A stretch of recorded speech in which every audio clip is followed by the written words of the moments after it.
Hey guys, welcome back to the channel accounts वाला। आज हम लोग बात करने वाले हैं अपने लेक्चर 2 में, जिसमें हम लोग ये डिस्कशन करेंगे कि आज हम लोग किस तरीके से ट्रीटमेंट करने वाले हैं, यानी debenture in case of interest हम लोग उसका ट्रीटमेंट कैसे करेंगे। ठीक है, तो आपको मैं बता दूं यहाँ पे कि हम लोग पिछले लेक्चर में AS 13 means accounting for investment का हम लोग बेसिक कॉन्सेप्ट समझ लिए थे। बेसिक कॉन्सेप्ट में क्या था कि इन्वेस्टमेंट और एसेट्स के बीच में डिफरेंस क्या होते हैं और कब कोई भी चीज़ में लैंड बिल्डिंग कोई भी आपका एसेट्स है कब वो इन्वेस्टमेंट कहलाएगा, कब वो एसेट्स रहेगा और कब उसका ट्रीटमेंट AS 10 या फिर AS 2 या फिर AS 13 के अकॉर्डिंग होगा। ठीक है, अगर हम क्या करते हैं कि अगर वो हमारा इन्वेस्टमेंट है तो AS 13 के अकॉर्डिंग होगा, अगर हमारा वो AS फिक्स एसेट्स है तो उसका AS 10 के अकॉर्डिंग होगा। ठीक है, ये हम लोग समझ लिए थे कॉन्सेप्ट। अगर आपने नहीं देखा है तो मैं उसकी लिंक डिस्क्रिप्शन में डाल दूंगा, आप जाकर वहाँ से चेक कर लेना। ठीक है, आप चैनल पे आई गए हो तो चैनल को प्लीज़ शेयर सब्सक्राइब करिएगा ताकि हमको भी मोटिवेशन मिलेगा थोड़ा। चलिए, तो आज हम लोग स्टार्ट करने वाले हैं और देखने वाले हैं कि ट्रीटमेंट क्या होता है इंटरेस्ट और डिविडेंड का, किस तरह से उसका ट्रीटमेंट हम करते हैं। क्योंकि न्यूमेरिकल जब करेंगे तो ये हमको कॉन्सेप्ट पता होने चाहिए अच्छी तरीके से। ठीक है, तो चलिए देखते हैं भैया। जो हमारा पहले तो 4 पर्पस जो मैं बताया था आपको, मैंने बोला था कि 4 पर्पस होते हैं इन्वेस्टमेंट कहलाने के लिए। पहला पर्पस था आपका इंटरेस्ट, दूसरा था डिविडेंड, तीसरा पर्पस था आपका रेंट, चौथा क्या था, कैपिटल एप्रिसिएशन। कैपिटल एप्रिसिएशन था। इसमें से ये 2 कॉन्सेप्ट तो आपको नॉर्मली दिखते हैं, पता चलते हैं, आपको कॉन्सेप्ट हो जाते हैं। बट ये जो कॉन्सेप्ट्स हैं ये थोड़ा सा आपको डिटेल में समझना पड़ता है और AS 10 में जो न्यूमेरिकल्स होंगे सब इसी पे बेसिस पे होंगे कि इसका ट्रीटमेंट कैसे क्या होता है। ठीक है, तो इन्हीं 2 का ट्रीटमेंट हम स्टार्ट करने वाले हैं। ठीक है, चलिए देखते हैं भैया। जो इंटरेस्ट होता है, एक है इंटरेस्ट, एक हमारा है डिविडेंड। ठीक है, एक इंटरेस्ट और एक डिविडेंड, इसको हमको देखना है। ठीक है, इंटरेस्ट हमको कहाँ से रिसीव होता है, डिवेंचर एंड बॉन्ड्स। ठीक है, ये कहाँ से होता है, शेयर्स। ठीक है, और जो इंटरेस्ट डिवेंचर एंड बॉन्ड है इनको हम क्या बोलते हैं, एक और नेम होता है इसको हम बोलते हैं फिक्स्ड इनकम बेयरिंग सिक्योरिटी। इसको हम क्या बोलते हैं, वेरिएबल इनकम बेयरिंग सिक्योरिटीज। हम इसको ये क्या बोलते हैं, शेयर्स को वेरिएबल इनकम बेयरिंग सिक्योरिटीज बोलते हैं और डिवेंचर क्या बोलते हैं, फिक्स्ड इनकम बेयरिंग सिक्योरिटी बोलते हैं। ठीक है, और उससे हम अब देखिए भैया डिवेंचर्स क्या होते हैं, शेयर्स क्या होते हैं, इसको सुनिए पहले। देखिए, जब कंपनी को पैसे की जरूरत पड़ती है, जब कभी भी किसी कंपनी को पैसे की जरूरत रहती है वो क्या करती है, शेयर इशू करती है। ठीक है, लोन लेती है कहीं से, ये सब कामें करती है। तो वही जब शेयर इशू करती है, जब किसी को शेयर अपना दे देती है, उससे पैसे ले लेती है, साथ साथ में उसको क्या देती है, मालिकाना हक दे देती है, वोटिंग राइट्स दे देती है, मेंबरशिप, मतलब उसका वो मालिक बन जाता है, उसका वो मेंबर बन जाता है, तो वोटिंग राइट्स होते हैं। ठीक है, कब, in the case of shares में, तब उसको क्या देती है कंपनी, डिविडेंड देती है। ठीक है, इसका ट्रीटमेंट क्या होगा देख लेंगे। डिवेंचर केस में क्या होता है, जो कंपनी सपोज की कंपनी तो एक आपको पता है उसको पैसे की जरूरत हो, क्या करेगी, लोन लेगी। लोन कहाँ से लेगी, बैंक से लेगी, तो बैंक से लेगी, अब तो ये पता है। और साथ साथ में वो कहाँ से लेती है, जनरल पब्लिक से भी लेती है पैसे। जनरल पब्लिक से पैसे कैसे लेती है, in the form of debenture के फॉर्म में पैसे लेती है। किसके फॉर्म में लेती है, डिवेंचर के फॉर्म में पैसे लेती है। क्या करती है, वो कुछ रिसिप्ट देती है उनको, डिवेंचर इशू करती है, तो जितने भी जो डिवेंचर को होल्ड करते हैं उनको डिवेंचर होल्डर, मैं डिवेंचर लिया मैं डिवेंचर होल्डर हो गया, तो ठीक है। इसको तो वो क्या करते हैं, इसके बदले पैसा देते हैं, तो कंपनी क्या देती है उनको, फिक्स्ड रेट पे इंटरेस्ट देती है, जिसको कहते हैं फिक्स्ड इनकम बेयरिंग सिक्योरिटी कहते हैं। क्लियर हो गया, चलिए। तो देखिए भैया, जो सिक्योरिटी है इसके 2 पार्ट हैं। सिक्योरिटी है, इनके 2 पार्ट हैं। क्या हो गया, इक्विटी शेयर्स हो गया और क्या हो गया, डिविडेंड हो गया, सॉरी डिवेंचर हो गया।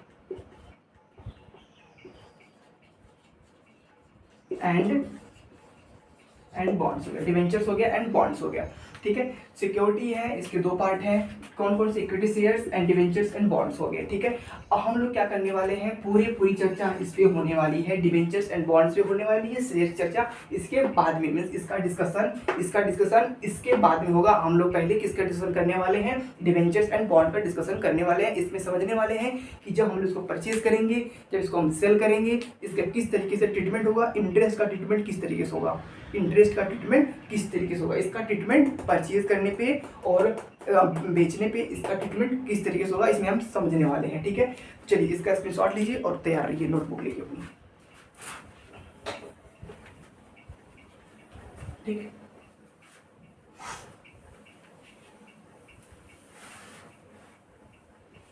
देखिए तो हेडिंग डाल लीजिए। सबसे पहले हेडिंग क्या है, purchase of debentures, purchase of debenture plus treatment of interest, purchase of debenture plus treatment of interest का किस तरीके से ट्रीटमेंट होगा हम वो देखने वाले हैं, ठीक है। देखिए होता क्या है, टाइमलाइन बना लेते हैं पहले, फिर समझते हैं,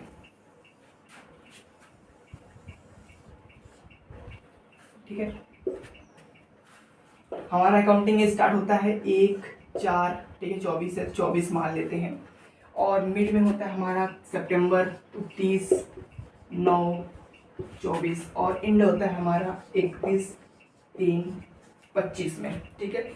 होता क्या है कि जब ये जो एक बंदा है, ठीक है, मिस्टर एक्स, एक बंदा है मिस्टर एक्स, वो क्या करता है, परचेज करता है,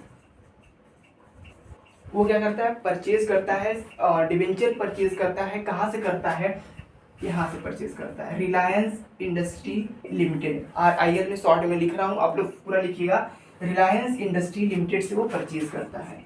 कहाँ से परचेज करता है, यहाँ पे लिख लीजिए, RIL से वो परचेज करता है, रिलायंस इंडस्ट्री लिमिटेड से वो परचेज करता है, ठीक है। क्या परचेज करता है, 12% डिवेंचर परचेज करता है, कितना करता है, 10,000 करता है, किस रेट पे करता है, एट द रेट ऑफ 102। ये आप पूरा इसका जो था मैंने लिख दिया, ठीक है। क्या क्या दिया हुआ है, मिस्टर एक्स है, परचेज किए हैं RIL से 12% डिवेंचर, इतना परचेज किए, इस रेट पे परचेज किए हुए हैं, ठीक है। फिर इतना तो समझ में आ गया, कहानी नॉर्मल चल रही है। जब ये परचेज करेंगे तो इसकी जनरल एंट्री बताइए, जब ये परचेज करेंगे RIL से तो इसकी जनरल एंट्री क्या होगी वो आप लिख लो, ठीक है। उसको मैं लिख के इरेज करूँगा क्योंकि यहाँ पे जगह नहीं है तो कराना है, ठीक है। अब उसको मैं लिखूंगा फिर इरेज करूँगा, आप लिखो उसकी एंट्री क्या होगी, उसकी एंट्री होगी किस डेट पे, इसी डेट पे उसकी एंट्री क्या होगी, इन्वेस्टमेंट हो रहा है ना भैया, investment in 12% debenture in RIL account debit to bank, investment in 12% debenture RIL में, रिलायंस इंडस्ट्री लिमिटेड में, अकाउंट डेबिट टू बैंक। हम इन्वेस्टमेंट, इसका अमाउंट क्या डाला जाएगा, कितना परचेज किया आपने, 10,000 किया है, कितने पे, 102 के रेट पे किया आपने, ठीक है।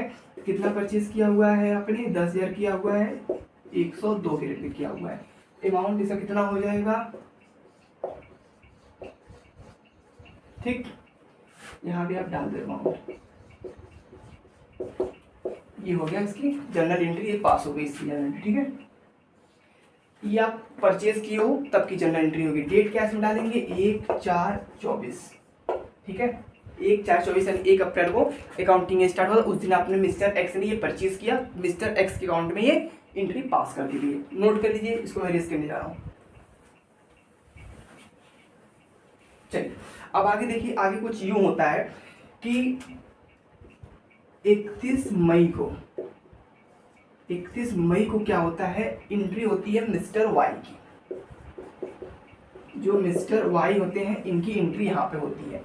मिस्टर वाई, इनको कोई दिक्कत थी, इन्होंने क्या किया, इन्होंने अपना जो डिवेंचर लिया हुआ था, मिस्टर जो एक्स डिवेंचर होल्डर थे, ये क्या किए कि ये अपना इनको बेच दिए हैं। अभी आप ये मत कहना कि सेल का भी ट्रीटमेंट हुआ क्या, नहीं, अभी परचेज का ही ट्रीटमेंट हो रहा है, ठीक है ना, परचेज ऑफ डिवेंचर।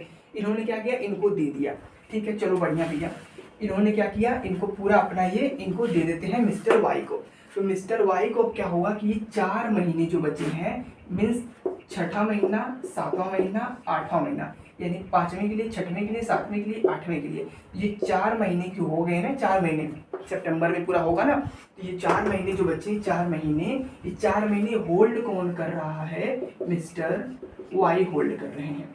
तो मिस्टर वाई होल्ड कर रहे हैं, तो कंपनी क्या बोलती है, RIL रिलायंस इंडस्ट्री लिमिटेड बोलती है कि भैया जो होल्ड किया रहेगा लास्ट में इस डेट को, उसको इंटरेस्ट मिलेगा। कंपनी बोलती है साल में वो 2 बार इंटरेस्ट देगी, एक इस तारीख को देगी, एक इस तारीख को देगी। तो कंपनी यहाँ पे इंटरेस्ट दे रही है, इंटरेस्ट देती है, और क्या बोलती है कि इस डेट को जो डिवेंचर होल्डर होल्ड किया रहेगा डिवेंचर, उसी को इंटरेस्ट मिलेगा, पूरे 6 महीने का मिलेगा, क्योंकि कंपनी साल में 2 बार इशू कर रही है, 6-6 महीने पे कर रही है, और ये बोल रही है कि जो साल में मतलब इस डेट को जो होल्ड किया रहेगा उसी को हम पूरा 6 महीने का उसी को देंगे। और ये मैटर नहीं करता चाहे आप 1 महीने का होल्ड किए हो, चाहे 2 महीने से आप लिए हो, 3 महीने से आप लिए हो, चाहे 6 महीने से आप लिए हो, अगर आपने उस डेट को आप लिए हो तो आपको पूरे 6 महीने का ही मिलेगा आपको, ठीक है। तो यहाँ पे इंटरेस्ट 6 महीने का 6 मंथ का रिसीव होगा, किसको, मिस्टर वाई को। मिस्टर वाई को यहाँ पे रिसीव होगा, मिस्टर वाई को रिसीव होगा इस डेट को।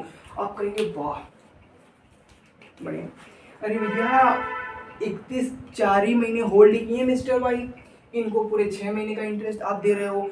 मिस्टर एक्स किधर गए, 2 महीने बेचारे, वो भी तो होल्ड किए थे, वो कहाँ गए, वो भी तो कुछ ऑब्जेक्शन करेंगे, वो भी तो कुछ अपने सवाल उठाएंगे कि भैया हमको भी कुछ चाहिए, हम पागल थे क्या, 2 महीने होल्ड किए थे हम, ठीक है। ये बोलते हैं मिस्टर वाई, कहते हैं सुनो सुनो देखो, हमको इस डेट को पूरे 6 महीने का मिल जाएगा, बढ़िया, बट मैं क्या करता हूँ कि आपको 2 महीने का मैं अभी दे देता हूँ, 2 महीने का मैं अभी आपको दे देता हूँ, बाद में जो मुझे 6 महीने का मिलेगा इस पूरे का, वो मैं रख लूँगा।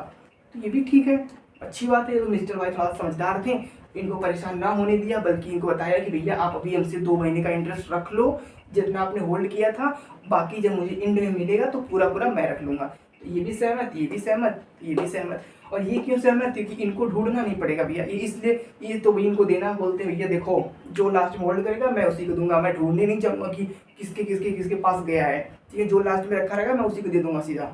तो ये भी वही तो देने वाले, तो ठीक है। चलिए देखिए अब क्या होगा, ये अपना अब ये क्या करेंगे, 2 महीने का इनको पे करेंगे। जब 2 महीने का ये पे करेंगे तो उसका ट्रीटमेंट हमको देखना होगा, ठीक है भैया। अब उसका ट्रीटमेंट देखने के लिए अब देखिए होता क्या है यहाँ पे, इसको मैं इरेज करूं, देखिए जब इंटरेस्ट पे करेंगे, इंटरेस्ट क्या हो रहा है, पे हो रहा है 2x को by mister y, mister y के द्वारा मिस्टर एक्स को इंटरेस्ट पे हो रहा है फॉर 2 मंथ के लिए, फॉर 2 मंथ के लिए, क्योंकि उन्होंने 2 मंथ का होल्ड कर रखा था। तो एंट्री क्या पास होगी, एंट्री आप नोट कर लो, एंट्री ये पास होगी बैंक अकाउंट, क्या एंट्री पास होगी, interest account debit to bank.